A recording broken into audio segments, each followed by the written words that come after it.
Ces distances affectent directement les orbites et même l'existence des planètes.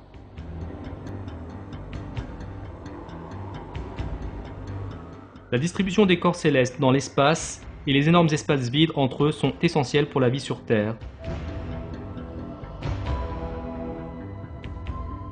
Dans son livre « L'univers symbiotique », l'astronome américain George Greenstein explique l'importance des distances entre les corps célestes.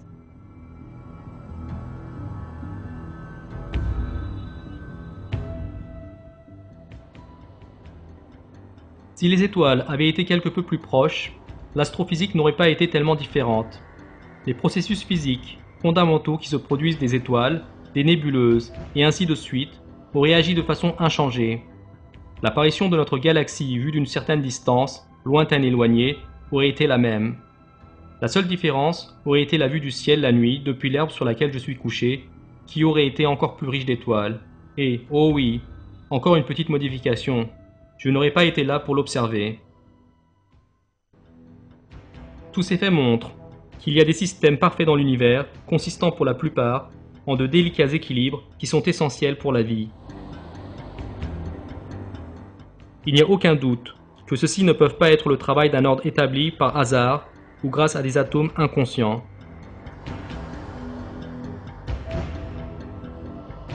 L'univers entier est plein de preuves de la connaissance incomparable et infinie d'Allah, le Seigneur des mondes.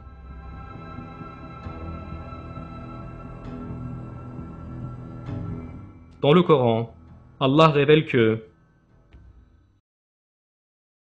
Allah, point de divinité à part lui, le vivant, celui qui subsiste par lui-même, Al-Qayyum, ni somnolence ni sommeil ne le saisissent. À lui appartient tout ce qui est dans les cieux et sur la terre. Qui peut intercéder auprès de lui sans sa permission?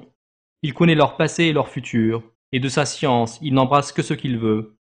Son trône Kursi déborde les cieux et la terre, dont la garde ne lui coûte aucune peine. Et il est le Très-Haut, le Très-Grand.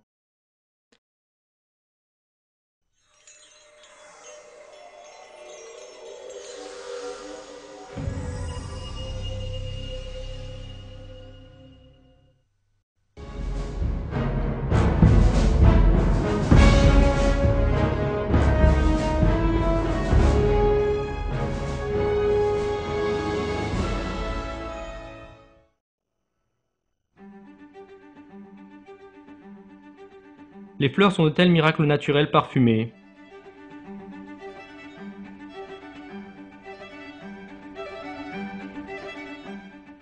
Les fruits offrent leur merveilleuse saveur et cachette en vitamines.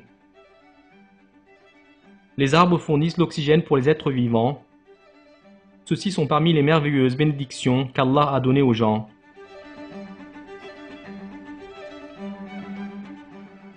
Ils sont trop beaux, ont des systèmes trop complexes et fournissent des avantages trop indispensables pour qu'ils puissent être attribués au hasard.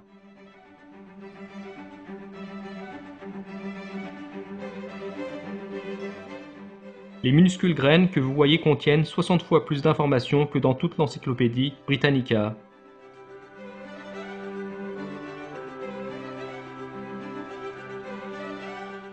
Quand plantées dans la terre, les informations dans la graine les transformeront plus tard en fleurs ou en arbres.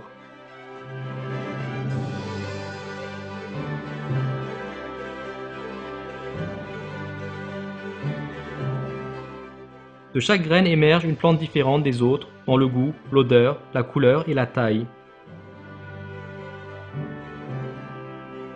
Ensemble, le sol noir et une petite graine peuvent produire des fleurs colorées, des arômes parfumés et des fruits parfumés. C'est juste une des miraculeuses créations d'Allah le Tout-Puissant. Dans le Coran, Allah dit «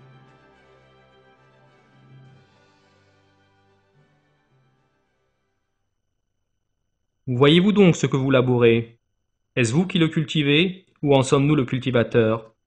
Si nous voulions, nous le réduirions en débris, et vous ne cesseriez pas de vous étonner et de crier. »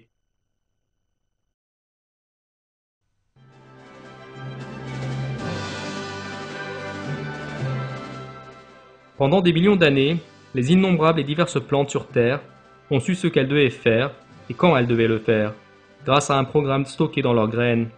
et elle se rappelle ce programme et l'effectue sans erreur.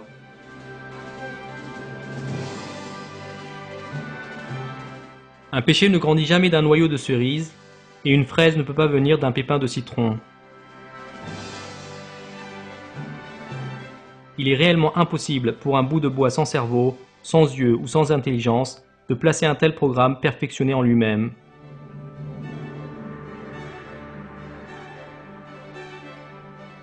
L'idée que ce système puisse avoir fonctionné parfaitement pendant des millions d'années, en raison du système de présence fortuite, est une fantaisie que tous les gens sensés trouveront ridicule.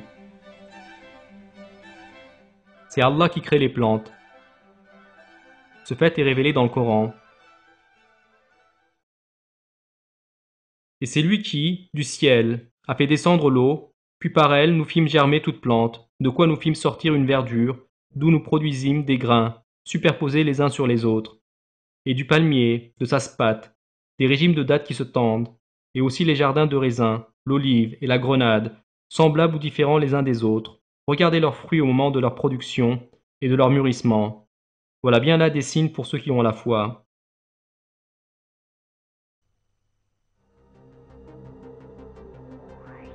Des millions d'êtres vivants, dont chacun est équipé de systèmes les plus appropriés pour son environnement, le plus approprié pour ses besoins.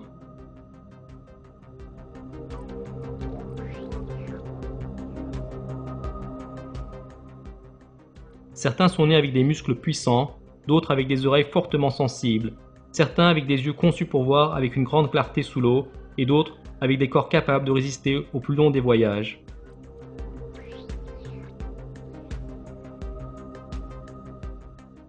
Ainsi, qui leur a donné les informations dont ils ont eu besoin pour se préparer à un environnement qu'ils n'ont encore jamais vu?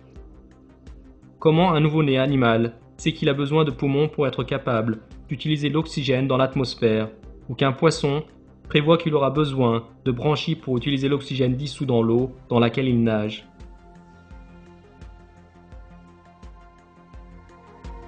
Comment des oiseaux peuvent se rendre compte qu'ils ont besoin de squelettes légers pour voler, ces pingouins maritimes qui ont besoin de plumes huilées afin de ne pas absorber de l'eau, ces aigles qui ont besoin d'une vue perçante pour voir leur proie à des milliers de mètres au-dessus de la terre, qu'un pic vert ait besoin d'un système de suspension spécial pour protéger sa tête des commotions cérébrales.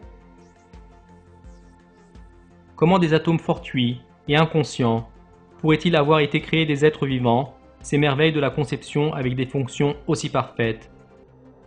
Une telle chose est bien sûr complètement impossible.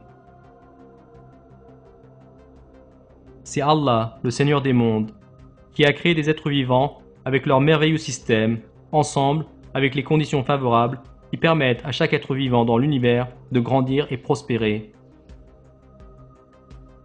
Le professeur Gary E. Parker était autrefois un évolutionniste, mais comme beaucoup d'autres scientifiques, sur la base de la recherche qu'il a fait en paléontologie et en biologie, il est arrivé à la conclusion que la théorie de l'évolution était invalide. Ici, il révèle ses vraies pensées dans la variété des espèces.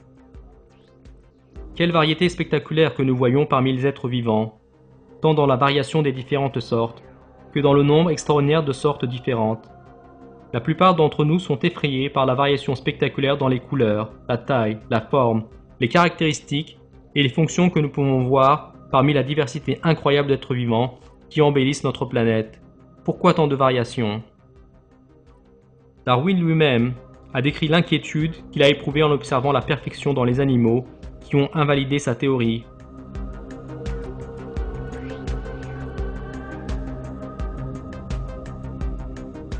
Je me rappelle bien le temps où,